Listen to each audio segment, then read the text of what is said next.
ఓం శ్రీ పరమాత్మనే నమః. గోవిందాయ హరియే నమః. శ్రీమద్ రామాయణము అరణ్యకాండము 12వ సర్గము. ఈరోజు శ్రీరామనవమి.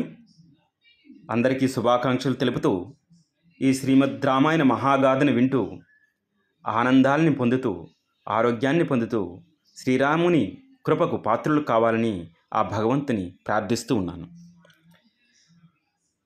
శ్రీరాముని తమ్ముడైన లక్ష్మణుడు అగస్త్యముని ఆశ్రమమును ప్రవేశించి ఒక అగస్త్యముని శిష్యుని సమీపించి ఇట్లు వచించెను. ఓ మహాత్మా, దశరథ మహారాజు యొక్క పెద్ద కుమారుడను మిగుల బలశాలియు అయిన శ్రీరాముడు తన భార్యయగు సీతాదేవితో కూడి అగస్త్య మహర్షిని దర్శించుటకై ఇచ్చటికి వచ్చి ఉన్నాడు. నేను ఆ శ్రీరామచంద్రుని తమ్ముడను. ఆయనకు హితమును గూర్చెడి భక్తుడను. మమ్ములను గూర్చి నీవు వినియే ఉండవచ్చును. మేము తండ్రి ఆజ్ఞను శిరసావహించి ఈ ఘోరారణ్యమునకు వచ్చితిమి. మేమందరమును పూజ్యులైన మీ గురువుగారిని దర్శింపగోరుచున్నట్లు వారికి నివేదింపుము అని లక్ష్మణస్వామి తెలిపెను. అంతటా ఆ తపోధనుడు ఆ లక్ష్మణస్వామి యొక్క పలుకులు విని సరే మంచిది అని వచించి ఈ సమాచారమును తమ గురువునకు నివేదించుటకే గురువుగారి అగ్నిగృహమున ప్రవేశించెను. అగస్త్యుని శిష్యులలో ప్రముఖుడైన అతడు అగ్నిగృహమును ప్రవేశించిన వెంటనే సాటిలేని తపశ్శక్తి గల అగస్త్య మహర్షిని సమీపించి అంజలి ఘటించి ఆయనకు ప్రణమిల్లెను. అనంతరము శ్రీరాముడి తమ్ముడు లక్ష్మణుడు తెలిపిన రీతిగా రామాగమన వార్తను ఆయనకు తెలిపెను. దశరథ మహారాజు కుమారులైన రామలక్ష్మణులు సీతాదేవితో కూడి మన ఆశ్రమమునకు విచ్చేసి ఉన్నారు. శత్రు సంహారకులైన ఆ ఇరువురు రాజకుమారులు మిమ్ము దర్శించి సేవించుటికై ఇచ్చటికి వచ్చి ఉన్నారు. ఇక ఇప్పుడు మీ ఆజ్ఞను తెలుపుడు అని పలికెను. రామలక్ష్మణులను మహాసాధ్వియగు సీతాదేవియు తన ఆశ్రమమునకు వచ్చినట్లు శిష్యుని వలన వినిన పిమ్మట అగస్త్యుడు అతనితో ఇట్లనెను. నా అదృష్టము పండి ఇంతకాలమునకు నేడు శ్రీరాముడు నన్ను చూడవచ్చినాడు. నేనును నిండు మనస్సుతో ఆయన శుభాగమనమునకై నిరీక్షించుచుంటిని. శిష్య, వెంటనే పూజ్యుడైన శ్రీరాముని సీతాదేవిని లక్ష్మణుని అక్కడకు తీసుకుని రమ్ము. వారికి ఇంతవరకును ఎందుకు ప్రవేశపెట్టలేదు? ధర్మజ్ఞుడును మహాత్ముడును అయిన అగస్త్యముని ఇట్లు వచించిన వెంటనే శిష్యుడు అంజలి ఘటించి ప్రణమిల్లి అట్లే అని పలికెను. పిమ్మట ఆ శిష్యుడు తత్తరపడుచూ లక్ష్మణుని చేరి, శ్రీరాములు వారి ఎక్కడా? మహర్షిని దర్శించుటకు ఆయనే స్వయముగానే రావచ్చును అని నుడివెను. వెంటనే లక్ష్మణుడు ఆ శిష్యునితో కూడి ఆశ్రమ ముఖద్వారము కడకేగి అచటున్న సీతారాములను అతనికి చూపించెను. అంతటా శిష్యుడు వినమ్రుడై అగస్త్యుని వచనములను యథాతథముగా శ్రీరామునకు నివేదించెను. పిదప అతడు పూజ్యుడైన శ్రీరామునకు యథోచితముగా స్వాగత సత్కారములు నరిపి ఆయనను ఆశ్రమంలోనికి గొనివచ్చెను.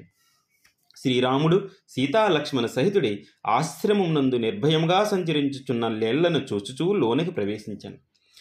ఆ ఆశ్రమమునందు బ్రహ్మదేవుడు, అగ్ని, విష్ణువు, మహేంద్రుడు, సూర్యుడు, చంద్రుడు, భగుడు అంటే శివుడు, కుబేరుడు, దాత, విధాత, వాయువు, నాగేంద్రుడు, మహాత్ముడైన ఆదిశేషుడు, గాయత్రి, వసువులు, పాసహస్తుడైన మహాత్ముడగు వరుణుడు, కార్తికేయుడు, యముడు మొదలగు దేవతలకు వేర్వేరుగా పూజామందిరము నిర్మింపబడి ఉండెను.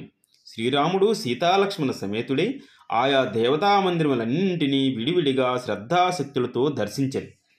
అంతటా శ్రీరాముని రాకను గమనించి అగస్త్యుడు తన శిష్యులతో కూడి లేచి ఆయనకు ఎదురుగా వచ్చుచుండెను. తేజోమూర్తులైన మునులను వెంటబెట్టుకొని వారికి ముందు భాగమును నడుచుచూ వచ్చుచున్న అగస్త్యుని శ్రీరాముడు తిలకించెను. పిమ్మట మహావీరుడైన శ్రీరాముడు శుభలక్షణ సంపన్నుడైన లక్ష్మణునితో ఇట్లు అనెను. ఓ సౌమిత్రి, పూజ్యుడైన అగస్త్య మహర్షి అదుగో ఇటే బయటకు వచ్చుచున్నాడు. ఈయన యొక్క బ్రహ్మ తేజస్సుని బట్టి ఇతడు ఒక మహా తపోనిధి అని మనం తలంచవచ్చును. శత్రువులను సంహరించుట్లో సమర్థుడైన ఆజాన బాహువగు శ్రీరాముడు సూర్యుని వలె మహా తేజస్వి అయిన అగస్త్యుని గూర్చి ఇట్లు పలికిన పిమ్మట ఆయన లక్ష్మణుడు పరమ సంతోషముతో ఆ మహర్షి పాదములకు ప్రణమిల్లెను. లోకములను ఆనందింపజేయువాడును ధర్మాత్ముడును అయిన శ్రీరాముడు సీతాలక్ష్మణ సమేతుడై ఆ మహర్షికి పాదాభివందనం ఆచరించి పిమ్మట అంజలి ఘటించి నిలిచెను. అంతటా అగస్త్య మహాముని కాకుతస్థవంశజుడ అయిన శ్రీరామునకు స్వాగత మర్యాదలు నెరిపిన పిమ్మట మార్గాయాసమును తీర్చుకొనండి అని వారితో పలికెను. అంటే కొంచెం విశ్రమించండి అని పలికెను. అనంతరం ఆ ముని తన అగ్ని హోమ కార్యములను ముగించుకొని సీతారామ లక్ష్మణుల దగ్గరికి వచ్చి ఆర్ఘ్యపాధ్యాదిపూర్వకంగా అతిథి పూజలు నిర్వహించెను. పిమ్మట అతడు తన వానప్రస్థ జీవన ధర్మములకు తగినట్లుగా వారికి ఫలమూలాదాలతో భోజన మర్యాదలను నడిపెను.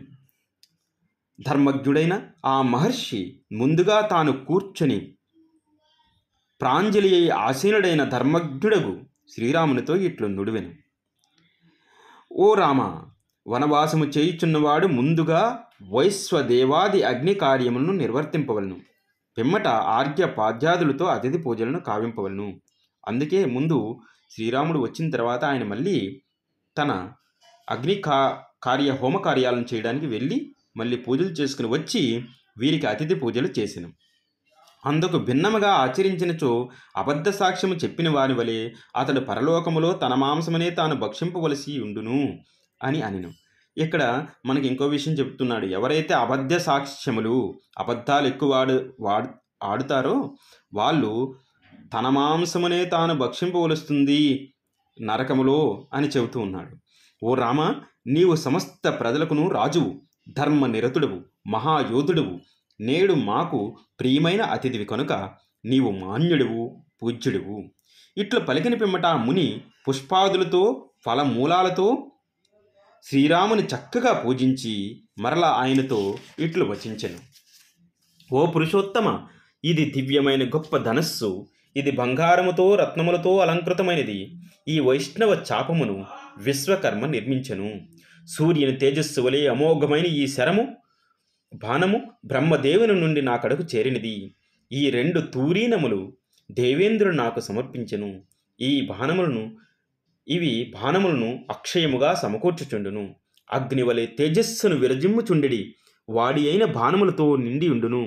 బంగారు వరగల ఈ సువర్ణ ఖడ్గము కూడా ఆ సురపతియే ఇచ్చెను. ఓ రామ, నాకొకప్పుడు శ్రీ మహావిష్ణువు ఈ ధనస్సును చేపుని రణరంగమున ఒకానొకప్పుడు శ్రీ మహావిష్ణువు ఈ ధనస్సును చేబూని రణరంగమున దుష్టులైన రాక్షసులను తనుమాడి సమస్త దేవతలకును విజయలక్ష్మిని ప్రసాదించెను. ఓ పూజ్యుడా, ఈ ధనస్సును తూనీరములను అమోఘమైన ఖడ్గమును ఇంద్రుడు వజ్రాయుధమును వలె స్వీకరింపము. నీకు జయము తథ్యము. ఇట్లు వచించిన పిదప మహా తేజస్వియు పూజ్యుడును అయిన అగస్త్య మహర్షి శ్రేష్టములైన ఆ ఆయుధములను అన్నింటినీ శ్రీరామునకు సమర్పించి ఆయనతో మరలా ఇట్లు నుడివెను. ఇక్కడ పూర్వము మనము ఈ కథ చదువుకున్నాం. ఏంటి, రాముడు సీతను వివాహమాడి జనకపురి నుండి అయోధ్యకు వచ్చుతున్న సమయంలో ఈ వైష్ణవ ధనస్సును పరశురాముని నుండి శ్రీరాముని చేరింది. అంటే అక్కడ పరశురాముడు కనబడ్డం, ఆ తర్వాత శ్రీరామునికి ఆ వైష్ణవ ధనస్సు ఇవ్వడం జరిగింది. అయితే వైష్ణవ ధనస్సు పని అప్పుడు ఏమీ లేదు కాబట్టి శ్రీరాముడు వరుణుడుకు ఈ ధనస్సును పిలిపించి ఇచ్చేశాడు. ఆ వరుణుడు దీన్ని తీసుకెళ్ళి అగస్త్యమునికి ఇచ్చాడు. అంటే అప్పుడు ఎప్పుడో పూర్వమే శ్రీరాముడు అగస్త్యముని దగ్గరికి వెళ్ళడానికి సన్నాహాలు జరిగిపోయాయి.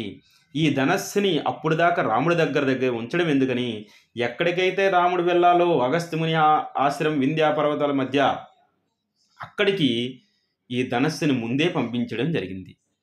ఇది చూసారా, ఇది దేవతల కార్యము ఎట్లా జరిగింది అనేది మనకి రామాయణంలో శ్రీరాముడు ఒక దివ్యమూర్తి తన జన్మ ఒక మహాకార్యము కోసమని ఒకసారి ఇంద్రుడు చెప్పడము, తర్వాత ఇక్కడ ధనస్సు కూడా ఆ విధంగా వెళ్ళడం, మధ్యలో అనేక మంది రాక్షసులను చంపడం, వాళ్ళని ముక్తి కలిగించడం, ఇవన్నీ కూడా ఒక ప్లాన్డ్ ప్రకారం జరిగినట్టుగా మనకి ఇక్కడ రామాయణంలో తెలుస్తూ ఉంటుంది. అందుకోసం 10 సంవత్సరాలు అగస్త్యముని కలవలేదు శ్రీరాముడు వనవాసం చేస్తూ. ఆ లాస్ట్ సంవత్సరాల్లో అగస్త్యముని నేను కలవాలి అని శ్రీరాముడు చెప్పాడు సుతీక్ష్మ మహర్షికి. సో ఇవన్నీ కూడా ఎంత ప్లాన్డ్గా జరుగుతూ ఉన్నాయో ఒకసారి ఆలోచించండి. రాముడు వనవాసానికి వెళ్ళడం, ఆ తర్వాత కైకేయి చేసిన పనికి కూడా శ్రీరాముడు భరతుడితో అంటాడు, నా తల్లిని అదే కైకేయిని నువ్వు ఏమీ అనద్దు, ఇవన్నీ కూడా కార్యంలో భాగమే అని చెప్పడం జరుగుతుంది. ఈ విధంతా మనము ఈ శ్రీమద్ రామాయణంలో గమనించాల్సి ఉంటుంది. ప్రతి ఒక్కరు కూడా ఈ శ్రీమద్ రామాయణాన్ని పూర్తిగా వింటూ ఆనంద ఆయురారోగ్య భాగ్యాలను పొందుతూ శ్రీరాముని కృపకు పాత్రులు కావాలని భగవంతుని ప్రార్థిస్తూ అందరికీ ఓం. ధన్యవాద్. థ్యాంక్స్. ఓం.